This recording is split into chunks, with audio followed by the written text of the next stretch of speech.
বিসমিল্লাহির রহমানির রহিম। আসসালামু আলাইকুম। নতুন পুরাতন বন্ধু সবাই কেমন আছেন? আশা করি আল্লাহর রহমতে সবাই খুবই ভালো আছেন। এই তো দেখুন আমি আজকে একটা সুন্দর একটা রেসিপি নিয়ে চলে আসলাম। যেমনে দেখতে সুন্দর তেমনি খেতেও অনেক সুন্দর মজার হয়। এই যে দেখুন এখানে কাঁচা মিষ্টি কুমড়ো নিছি আমি, তারপর এক আটি পালং শাক নিছি, এর মধ্যে চিংড়ি শুটকিগুলো কেটে নিছি। এখন এগুলো আমি শাকগুলো পরিষ্কার করে মিষ্টি কুমড়োটা কেটে তারপর দিয়ে চিংড়ি শুটকিটা ভিজে দিয়ে রাখবো কিছুক্ষণ, যাতে পিঠের মধ্যে যে বালিগুলো থাকে এগুলো বের হয়ে যায়। এই যে আমি চিংড়ি শুটকিটা সবসময় এইভাবে কেটে নিই। পিঠের পিছনে এভাবে কেটে নিলে হয় কি, বালু থাকলে এগুলো বের হয়ে যায় কিছুক্ষণ ভিজাই রাখলে। আমার রেসিপিটা যদি আপনাদের ভালো লেগে থাকে, দেখার ইচ্ছা থাকে, আমার সাথেই থাকুন। পুরো রেসিপিটা কিভাবে করি আপনাদের সাথে সুন্দর করে শেয়ার করব। এই তো বন্ধুরা এখন রান্না শুরু করে দিচ্ছি। হাঁড়িতে সয়াবিন তেল দিয়ে দিচ্ছি অল্প করে। তো এখন একটু কালো জিরে দিয়ে দিলাম। এই তো দেখুন এখন আমি দুটা আলুকে এইভাবে করে কেটে নিচ্ছি আর মিষ্টি কুমড়োকে এইভাবে কেটে নিচ্ছি। তো এখন এগুলো আমি দিয়ে দেব। অল্প করে হলুদের গুঁড়ি দিয়ে দিচ্ছি, একটুখানি লবণও দিয়ে দিচ্ছি। লবণটা আমি কিন্তু পরে আবার দেব, এখন শুধু এটা ভাজার জন্য অল্প করে দিলাম। এই তো বন্ধুরা অনবরত নেড়ে নেড়ে আমি 2 মিনিট পর্যন্ত এটা ভেজে নিলাম, আলু আর মিষ্টি কুমড়ো। দেখুন কেমন হয়েছে, আমার দেখে অবশ্যই বুঝতেছেন। এখন আমি এটা একটা পিরিচে তুলে রাখবো। বন্ধুরা একটু হাঁড়িটা পুড়ে গেছিলো, তাই আমি তেলটা সেকে নিয়ে এখন আবার হাঁড়িটা ধুইয়ে তারপর দিয়ে বসাই দিলাম। ওই তেলটা আবার দিয়ে দিলাম। মিষ্টি কুমড়ো আর আলু ভাজার পর যে তেলটা ছিল ওইটার সাথে সয়াবিন তেল আবারও বাড়াই দিছি একটু। এখন আমি 5টা দেশি পেঁয়াজ দিয়ে দেব, ছোট ছোট পেঁয়াজগুলো। আর এখানে রসুন আছে, এখানে 4 চামচ, ছোটোগুলো 1.5 চামচ হবে, একদম ছোটোগুলোই। পেঁয়াজ আর রসুনটা দিয়ে দিলাম। এটা একটু ভেজে নেব কাঁচা গন্ধ যাওয়া পর্যন্ত।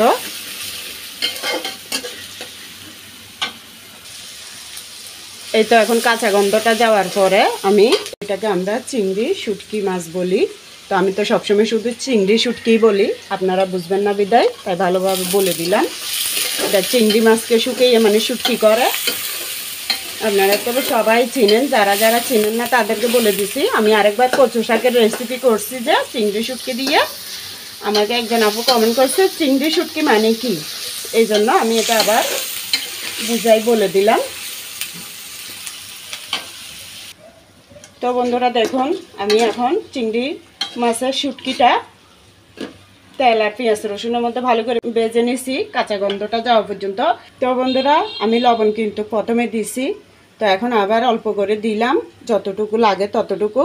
আর এখানে গুঁড়ি মরিচ আছে 4 চামচে, আধা চামচ হলুদের গুঁড়ি আছে আধা চামচ, আর এখানে জিরা বাটা আছে স্বাদ অনুযায়ী চামচ, এটা আধা চামচ হবে। ধনিয়ার গুঁড়িও আধা চামচ, এগুলো আমি দিয়ে দেব।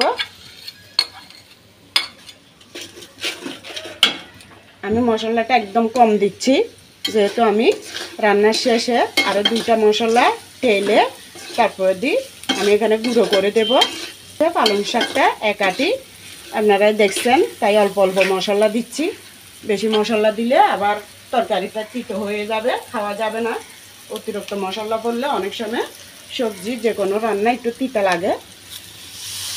একটু পানি দিয়ে দিলাম, এটা ভালো করে কষিয়ে নিই আমি মশলাটা। এই তো মশলাটা কষানো হয়ে গেছে, এখন মিষ্টি কুমড়ো আর আলু ভাজা এটা দিয়ে দেব। এটা দিয়ে 1 মিনিটের মতো নেড়ে চেড়ে মশলার মধ্যে ভেজে নেব। এখন আমার মিষ্টি কুমড়ো আলুটা 1 মিনিট পর্যন্ত ভাজা হয়ে গেছে। এটা এখন একটু গরম পানি দিয়ে দিচ্ছি। এগুলো কিন্তু অন্য হাঁড়িতে আমি গরম পানি করে নিছি, তারপর পিরিচে নিয়ে দিচ্ছি। তো বন্ধুরা এই পর্যায়ে আমি পালং শাকটা দিয়ে দেব। এটা দেখুন ধুয়ে পরিষ্কার করে এইভাবে কেটে নিছি, এখন দিয়ে দিচ্ছি। কারণ মিষ্টি কুমড়ো আলু আগেই ভেজে নিছি, এর মধ্যে আরও 1 মিনিট মশলার মধ্যে কষিয়ে নিছি। শাকটা হতে হতে আলু মিষ্টি কুমড়ো ভালো করে সিদ্ধ হয়ে যাবে। তো বন্ধুরা এটা হতে থাক, হতে হতে এই যে দেখুন মশলা, এটা হচ্ছে রাঁধুনি। এখানে আমি আধা চামচ থেকে কম নিছি। আর কালো জিরে প্রথমে আমি তেলের মধ্যে যতটুকু দিছি আবারও ঠিক ততটুকু এটা দুটোটা একসাথে আমি তেলে নিছি। কালো জিরা আগে টালছি, কারণ কালো জিরা একটু হতে সময় লাগে। আর রাঁধুনিটা পরে দিছি, যা শুধু দিয়ে তাবার মধ্যে নেড়ে চেড়ে সাথে সাথে নামাই ফেলছি। এখন এটা একটু গুঁড়ো করে নিই আমি। তো বন্ধুরা, মশলাটা পিষা হয়ে গেছে। পিষার পরেই তো আবার উল্টা পাল্টা দিচ্ছি। দেখুন দেখতে কত সুন্দর লাগতেছে। চিংড়ি শুটকিগুলো এত ভালো করছে আপনার, মানে খেতে যে এত স্বাদ হয় যে কোনো সবজির সাথে দিলে, রান্না করলে অনেক ভালো করছে। এখনও দেখুন কেমন শুটকির, যেমনি শুটকির গ্যারান তেমনি আপনার পালং শাক সবজি রান্না করতেছি যে অসাধারণ একটা গ্যারান বের হয়েছে। অনেক সুস্বাদু হয় এভাবে রান্না করলে। তো যেগুলো খুবই ভালো হয় রান্না, সেগুলোই আমি আপনাদের সাথে শেয়ার করি।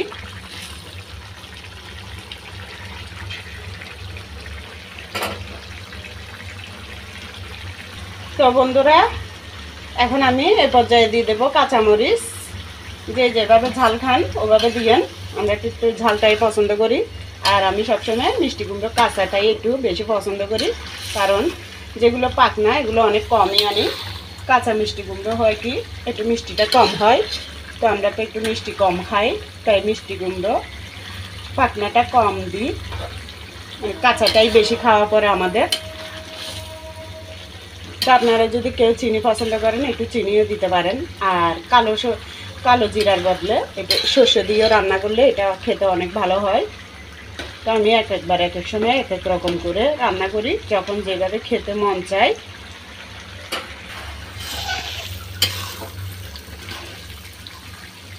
তো এখন আমি এতো দেখুন একটু ধনিয়া পাতা দিয়ে দিচ্ছি। কত ভালো লাগতেছে ধনিয়া পাতাটা দেখতে, শাকের কালারের সাথে মিশে গেছে। এখন বন্ধুরা, তো আমি এটা পুরোপুরি 10 মিনিট পর্যন্ত সময় লাগছে রান্না করতে, প্রথম থেকে শেষ পর্যন্ত। দেখুন তারপরে শাকের কালারটা কত সুন্দর। এখন আমি দিয়ে দেবো এই যে দেখুন কালো জিরা আর রাঁধুনি, আপনাদেরকে দেখাইছি যে ওটা আমি শুধু জাস্ট একটু মিশাই দেব। মিশাই এই ধরেন 1 মিনিট পর্যন্ত রেখে একটু ঢেকে দেব, তারপর নামাই ফেলবো। আমার শাকটা হয়ে গেছে।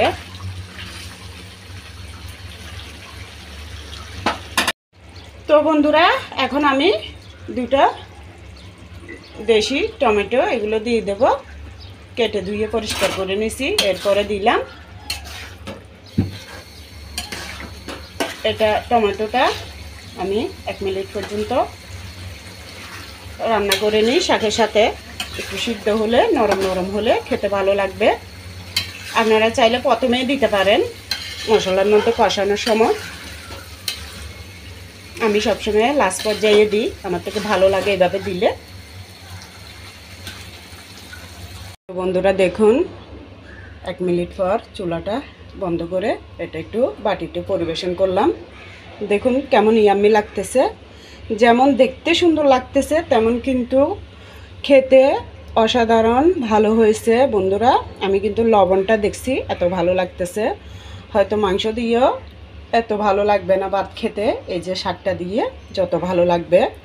তো যদি ভালো লাগে আমার পাশে আপনারা দোয়া দিয়ে বন্ধু হয়ে থাকবেন। যদি আমার রান্নাগুলো ভালো লাগে, আমি চিংড়ি শুটকি দিয়ে যতই শাক রান্না করছি অথবা সবজি রান্না করছি খুবই স্বাদ হয়, মজার হয়। প্রত্যেকটা রান্নাই আমার খুবই ভালো হয়, তাই আপনাদের সাথে শেয়ার করি। আল্লাহ হাফেজ, আসসালামু আলাইকুম।